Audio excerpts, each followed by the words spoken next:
Servus, Glück auf und herzlich willkommen zu einer weiteren FC Bayern Taktikfuchs Ausgabe. Heute diesmal zum Topspiel. Bayern gegen Bayer. Samstag. Ich glaube 18:30 Trikot der Wahl für dieses Wochenend. Ja, seht ihr. Und ja, wir gehen rein in die Aufstellung, wie ich aufstellen würde. Mein Tipp kann ich schon mal vorwegnehmen. 4:2 für uns. Vielleicht 4:3 in der Nachspielzeit. Da nochmal hektisch in 2 Minuten, aber knapper Sieg für uns, sehe ich auf jeden Fall. Ich denke, Leverkusen ist jetzt auch nicht super sattelfest, wenn man sich die Gegentore anschaut, die sie schon bekommen haben. Wer gegen Wolfsburg 3 Tore kriegt, ist jetzt auch nicht irgendwie super sattelfest, denke ich. Ja? Also von daher denke ich, unsere Offensive, wir knipsen, wir spielen zu Hause, wir haben Heimvorteil, wir sind heiß. Natürlich ist Leverkusen ein starker Gegner, wird heiß sein, wird sich gegenstemmen, wird uns mit Sicherheit unter Druck setzen und für Schwierigkeiten in der Abwehr sorgen, gar keine Frage. Aber am Ende, ja, wenn wir an unserer Spielweise festhalten, wie wir gerade spielen, vielleicht das eine oder andere ein bisschen anpassen für Leverkusen, wie zum Beispiel ein paar Linien mit in die Zentrale aufzunehmen, bin ich guter Hoffnung, dass wir das trotzdem dementsprechend geschaukelt bekommen. Okay, gehen wir mal rein. Also, Manuel Neuer ist ja anscheinend noch nicht, steht ja anscheinend noch nicht fest, ob er fit genug ist oder nicht. Ich gehe davon aus, dass Neuer spielen wird. Ja, und vorne müssen wir nicht über irgendjemand anderes nachdenken wie Harry Kane. Leider brauchen wir auch nicht darüber nachdenken, über eine Doppelspitze mit Mathys Tel oder sonst was. Der ist diese Saison bisher noch nicht wirklich reingekommen. Also von daher. In Verteidigung, ja. Schwierig. Ich meine, über den Opa brauchen wir nicht reden. Ne?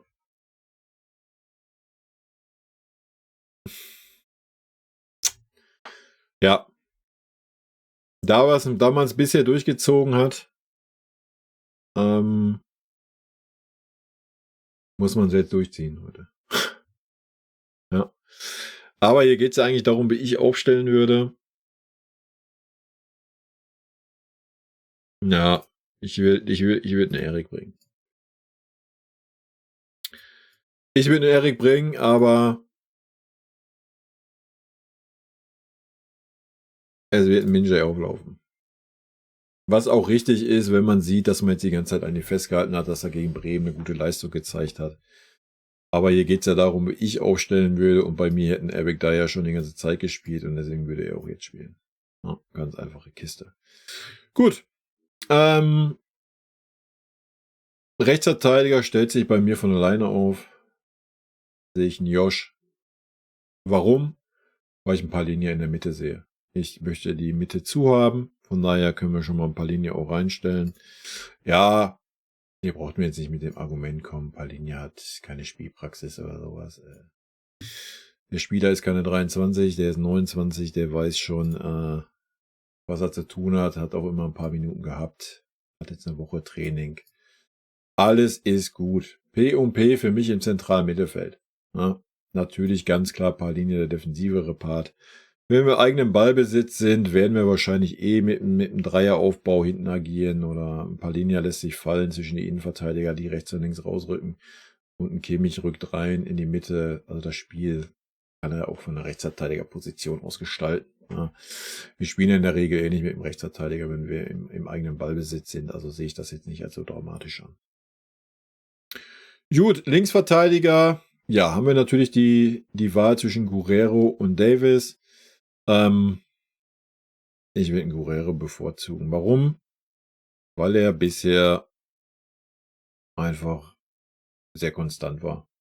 Ja, jetzt vielleicht nicht immer auf dem Zweier-Level, aber er war schon sehr, sehr konstant. Da jetzt natürlich sagen, man schmeißt einen Aznu rein, fühle ich nicht. Hätte man natürlich schon eher dann mal reinbringen müssen. Dann hätten wir natürlich auch über einen Aznu reden können. Ja, aufgrund der Schnelligkeit könnte man natürlich auch über Fonzie Davies reden. War ja auch ein bisschen gestärkt im letzten Spiel. Ja. Aber hier geht es ja darum, wie ich aufstellen würde. Und bei mir, ja, alle Schnelligkeit, die Leverkusen mit sich bringt, gar keine Frage, will ich trotzdem mit Guerrero agieren. Weil Schnelligkeit alleine ist auch nicht alles. Ja, auch Guerrero ist jetzt nicht unbedingt ein Defensivmonster, ja, gar keine Frage, das ist mir auch klar. Ja, aber das wäre meine Wahl. Gut, ich denke, in der Mitte kommen wir um Musiala eh nicht drum rum. Musiala Wirtz ist ja der Aufhänger dieses Spiels wahrscheinlich wieder. Dass wir um Michael nicht drum herum kommen, sollte auch klar sein. Ja, das ist, glaube ich, der einzigste absolute No-Brainer neben Harry Kane aktuell. Und auf der linken Seite, ja, sorry, kommen wir um Serge auch nicht drum herum. Ja. Weil Leroy braucht einfach noch Zeit, haben wir gesehen. Und das, was wir gesehen haben, war leider Müll. Sorry. Ja, ich hätte jetzt einen Sané auf die rechte Seite machen müssen eigentlich. Komm. Weiß ja, der eine oder andere geilt sich an sowas auf. Von daher, komm, machen wir es positionsgetreu, obwohl das ja eh alles sehr flexibel sein sollte bei uns. So, das sind die Alternativen. Ja. Wir können hier natürlich noch Müller reinsetzen. Und dann sehen wir auch schon wieder die Stärke einfach unseres Kaders. Ja. Packen wir hier noch einen Goretzka rein, packen wir hier noch einen Conny rein. Conny als Rechtsverteidiger, sorry, ist für mich einfach absolut keine Alternative. Ja. Die Leistung, die ich da gesehen habe, Katastrophe. Goretzka kann natürlich auch noch eine Option für die Innenverteidigung sein, wenn da irgendwas passieren soll. Und natürlich können wir vorher noch einen Mattis eintragen. Ja. Und natürlich haben wir noch einen Ole für Neuer, können wir auch noch mal mit eintragen, weil der ist ja auch noch nie ganz sicher. Da jetzt einen Perez zu bringen, wäre natürlich fatal, ja, weil er leider keinerlei Spielpraxis hat. Als Torwart ist das immer schon so eine Geschichte. Ja, das wäre meine Startaufstellung. Ja. Ich denke, nichts Überraschendes. Ich würde halt, wie gesagt, für die defensive Stabilität auf jeden Fall ein paar Linien bringen. Ja. Auf den Pavlo würde ich im Mittelfeld nicht verzichten, ist für mich der stärkste Mittelfeldspieler, auch noch vor Kimmich, gerade gegen Gegner wie Leverkusen. Weil Pavlovic schon ein Spieler ist, der auch unter Druck die Bälle in die Gassen spielen kann, die Bälle nach vorne spielen kann. Das sehe ich beim Kimmich nicht. Ja, und ich sehe einen Kimmich unter harten Problemen, wenn er in der Zentrale spielt und unter Druck gesetzt wird. Auch in der Rückwärtsbewegung, ja, ist er in der Zentrale wirklich schwach. Von daher würde ich da den Palhinha bevorzugen. Und wenn ich in diesem Spiel, wofür hat man Palhinha dann verpflichtet? Ja, dann kannst du ihn im Winter gleich wieder abgeben. Also. Wenn er jetzt gegen Leverkusen auch nicht zum Zug kommt, dann ist es auf jeden Fall, dann war es ein Fehleinkauf. Und dann hat man einen Spieler gekauft, obwohl man ihn nicht braucht. Wir werden sehen.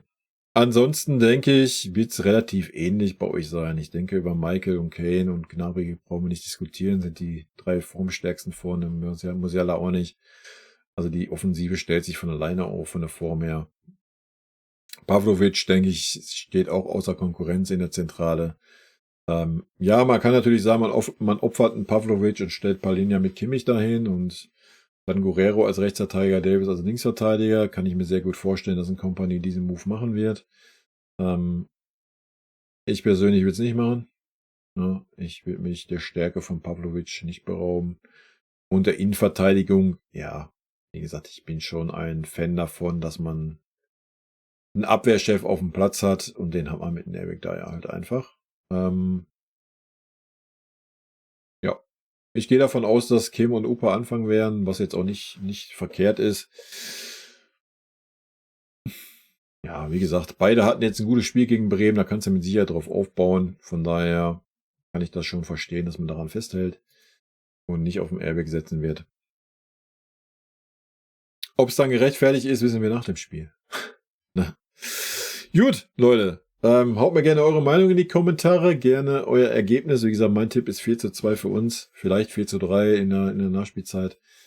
Wer weiß, vielleicht passiert aber auch das genaue Gegenteil und beide.